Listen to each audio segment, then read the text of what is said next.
운동이 오늘 주제니까 이두 운동의 그 구조를 이해하면 굉장히 쉽거든요. 어떤 사람들은 팔 운동할 때 이렇게 고정시키라 그래요. 팔꿈치를 고정시킨 상태에서 이렇게 컬을 해라, 이런 얘기를 하고, 어떤 사람들은 무게중심을 몸에 붙여서 쓸어 올리듯이 이렇게 올리는 게 좋다, 이런 주장을 하시는 분들이 있죠. 그래서 그거에 대해서 왜 그런 주장들이 나오는지 그거를 조금 알아보는 시간이 되지 않을까, 이렇게 이제 생각을 합니다. 자, 모든 운동의 기초는 뼈를 이해하면은 사실 굉장히 쉽습니다. 뼈의 구조를 정확히 이해하고 있으면은 운동을 풀이하는 것도 되게 쉬워요. 운동이라는 게 골격이 움직이는 거잖아요. 뼈가 안 움직이면 운동이 성립이 안 되죠. 그래서 뼈의 형태를 이해하고 있으면은 이 운동은 어떻게 하는 게 좀 더 효율적이겠구나, 이런 그림도 그리실 수 있을 거예요. 그래서 첫 번째가 뼈다구에 대해서 잠깐 설명을 할게요. 일단은 우리가 팔 운동할 때 이 상완골을 쓰죠. 상완골하고 전완뼈 두 개가 가장 다이렉트하게 보여요.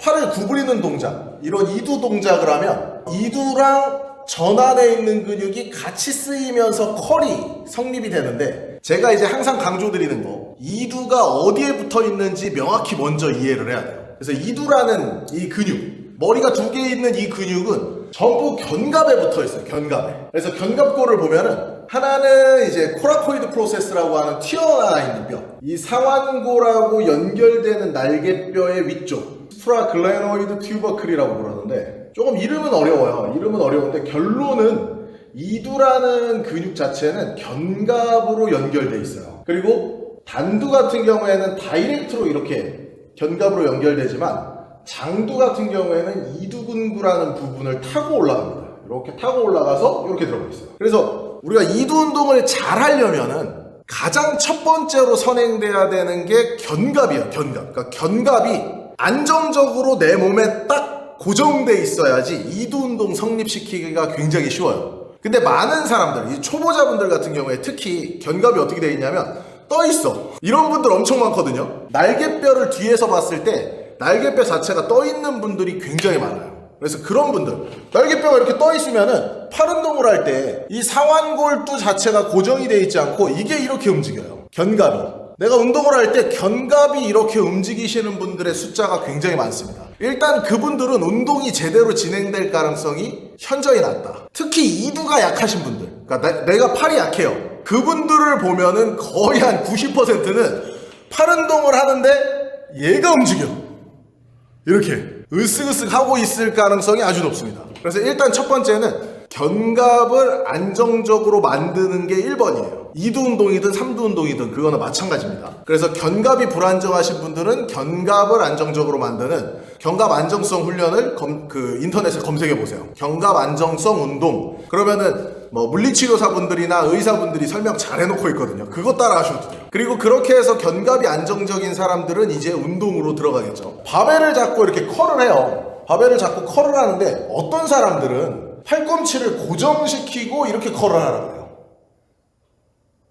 팔꿈치가 거의 앞뒤로 움직이지 않고 컬을 해라, 이런 분들도 있고, 어떤 분들은 이걸 몸에 붙이래. 발을 몸에 붙여서 몸을 쓸고 가듯이 이렇게 컬을 하라고 하는 분들도 있어요. 그쵸?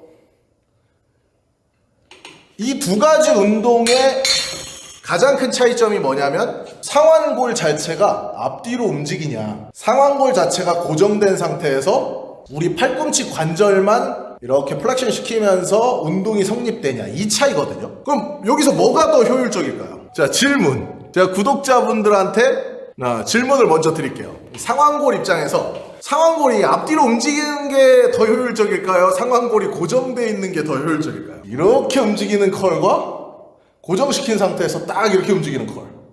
고립. 자, 고립 나오셨어요. 고립. 자, 움직이는 게 더 좋다, 고립이 좋다, 둘 다 좋다.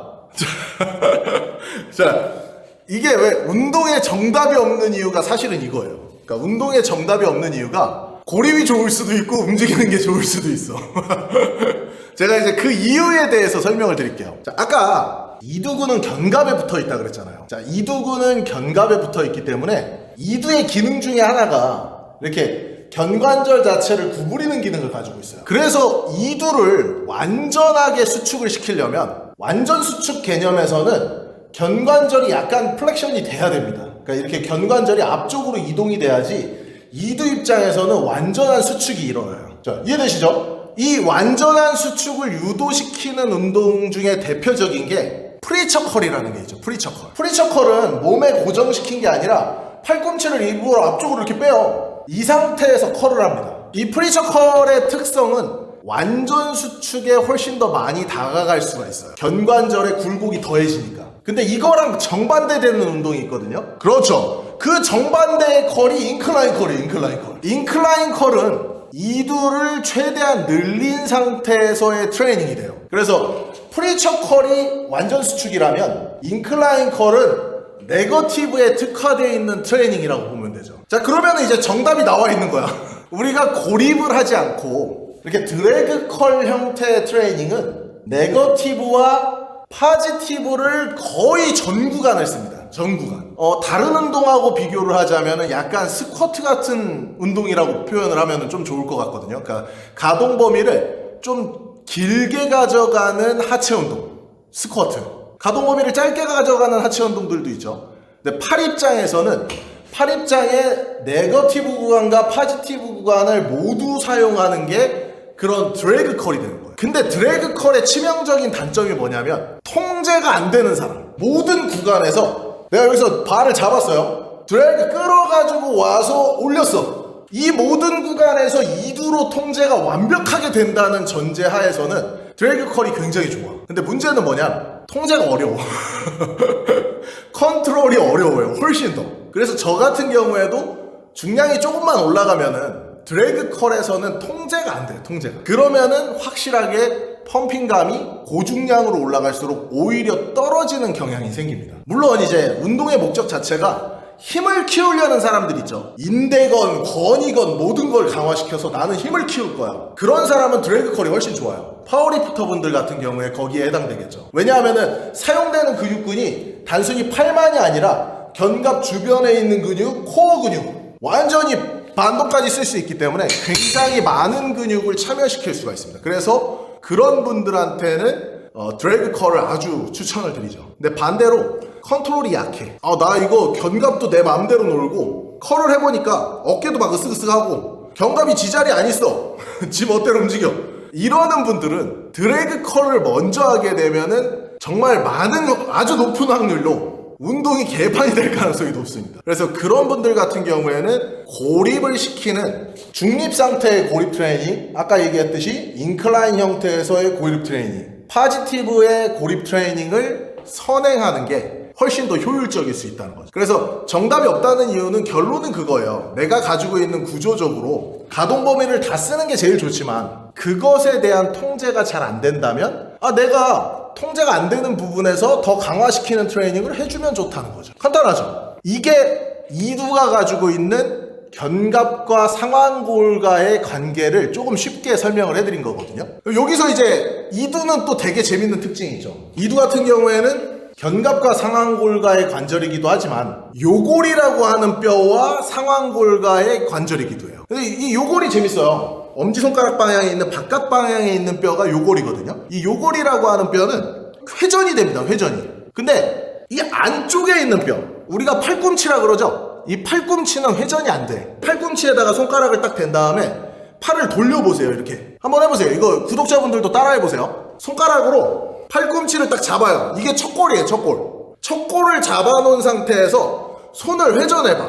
척골이 어때? 척골은 움직여지지가 않습니다. 거의. 팔꿈치는 고정이 돼 있고 그 위에 있는 요골이라고 하는 뼈만 회전을 해요. 그래서 유튜브 같은 데 보면 이제 여기서 오해하시는 분들이 되게 많아요. 그러니까 이 동작을 로테이션이라고 표현하시는 분들이 있어요. 그러니까 이거는 로테이션이 아니에요. 로테이션이라는 건 관절이 하나가 물린 자리에서 회전이 일어나는 걸 로테이션이라고 그래요. 요거는 로테이션인데, 어깨가 도는 건 로테이션인데 지금 이 뼈가 도는 건 하나의 관절은 고정돼 있고 요골만 회전되고 있기 때문에 얘는 이제 회외 회내라는 단어를 쓰게 돼 있습니다. 그러니까 구조적으로 다르기 때문에 규정을 한 거예요. 이건 로테이션이 아니라 스피네이션, 프로네이션이라고 하는 단어로 규정을 한 겁니다. 그래서 운동을 조금 하신 분들은 스피네이션이라는 얘기를 많이 들어봤을 거예요. 이두 운동할 때 이 엄지손가락을 바깥 방향으로 돌려. 이렇게 바깥 방향으로 돌려. 이게 수피네이션이야. 수피네이션을 돌리면 이두는 수축이 돼. 이런 얘기 배워보신 적 있죠? 수축되는 거 보이시죠? 이게 상완골과 요골과의 관계에서 요골이 스피네이션이 되면 자연스럽게 이두는 수축이 되기 때문에 요 기능이 포함이 됩니다. 그래서 우리가 바벨 컬을 할 수도 있고 이지바 컬을 할 수도 있죠. 그리고 덤벨로 해머 컬을 할 수도 있어요. 그러니까 여기서 나타나는 차이점이 그거예요. 우리가 스트레이트 돼 있는 이렇게 바벨을 들고 컬을 하게 되면 이 전환 입장에서는 바벨을 들게 되면 자연스럽게 수피네이션이 거의 끝까지 걸립니다. 이 상태에서 내가 수피네이션을 더 주고 싶으면은 바깥으로 회전되는 힘을 약간 더 쓰면 되겠죠. 이런 힘이 아니라 안으로 돌리는 힘. 이렇게 새끼손가락을 안쪽으로 들어주는 힘을 더 쓰게 되면 자연스럽게 수피네이션이 굉장히 강해지게 돼요. 이렇게 수피네이션이 강해지게 하는 트레이닝은 당연히 이두 입장에서 완전 수축에 가까운 자극을 만들어내게 됩니다. 그러면 이제 견갑하고 같이 만들어 보는 거예요. 내가 프레이처 컬을 해요. 얘를 앞쪽으로 빼서 수축을 더 할 거야. 이 상태에서 내가 완전히 스피네이션을 걸고 수축을 하면 이두에 쥐나는 듯한 느낌이 들게 되거든요. 그게 이제 완전 수축에 가까워졌다는 겁니다. 이해되시죠?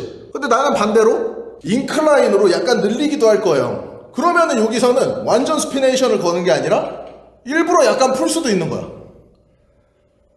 스피네이션을 풀어서 프로네이션을 약간 더해서 이두 입장에서 훨씬 더 긴 신장성 수축을 만들어낼 수도 있는 거죠. 컨트롤적으로. 그래서 결국에는 그러니까 우리가 운동 루틴을 만들잖아요. 운동 루틴을 만든다는 건 그 근육이 가지고 있는 최대 가동 범위를 쪼개는 거예요. 그리고 그 근육이 가지고 있는 기능을 쪼개는 거. 그래서 이두 입장에서는 아까 얘기했듯이 팔이 뒤에서도 컬을 할 수 있고 앞쪽에서도 컬을 할 수 있고 중앙에서도 컬을 할 수 있고 스피네이션을 걸어놓은 상태에서도 컬을 할 수 있고 스피네이션을 약간 풀어놓은 상태에서도 컬을 할 수 있고 스피네이션을 완전히 풀어놓은 상태에서도 컬을 할 수 있죠. 이거를 다양한 각도와 다양한 무브먼트를 넣어서 하다 보면은 자연스럽게 근육이 가지고 있는 다양한 자극과 다양한 방향성의 자극이 오면서 근육은 빈틈없이 성장할 가능성이 훨씬 더 커지는 겁니다. 이해되시죠? 이게 이제 이두가 가지고 있는 가장 기초라고 보시면 되세요. 그래서 오늘 뭐 짧게 이렇게 이제 한 가지 주제를 던져놓고 이제 제가 구독자분들의 얘기를 한번 들어보겠습니다.